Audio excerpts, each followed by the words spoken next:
in an objective examination of 90 questions. 5 marks are allotted for every correct answer and 2 marks are deducted for every wrong answer. Total 90 questions हैं.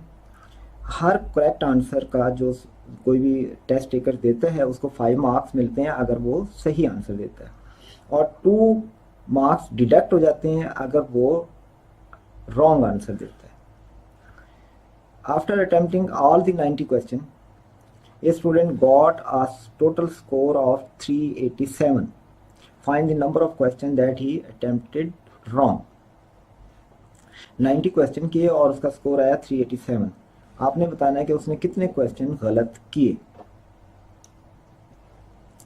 अब आप देखें कि C plus W is equal to 90. C correct answer को show करता है और W wrong answer को शो करता है. उसने करेक्ट और रॉन्ग दोनों मिलाकर 90 क्वेश्चन दिए किए. अब करेक्ट के ऊपर उसे 5 स्कोर मिलता है, इसलिए 5C इसके करेक्ट मार्क्स, करेक्ट क्वेश्चंस की वजह से मार्क्स आ गए.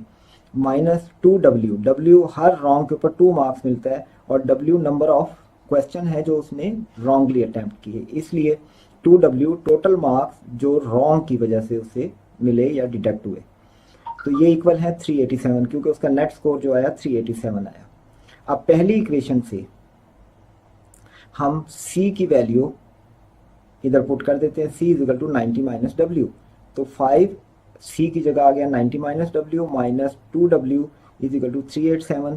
और जब हम इसको सॉल्व करते हैं तो minus W is equal to minus 63 और W is equal to 63 plus 63 divided by 7 is equal to 9, जो कि ऑप्शन ए में दिया गया है. इस क्वेश्चन का आंसर है ऑप्शन ए.